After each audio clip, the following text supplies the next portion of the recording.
লেবু তো কচলাইলে প্রবলেম হবেই।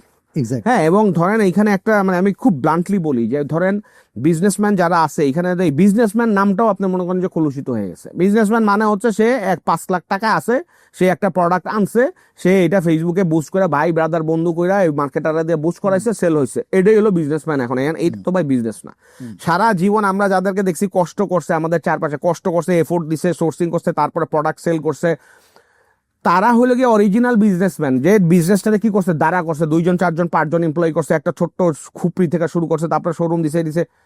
মানে আঙ্গুল ফুলা কলা গাছ ইজিলি হয় না।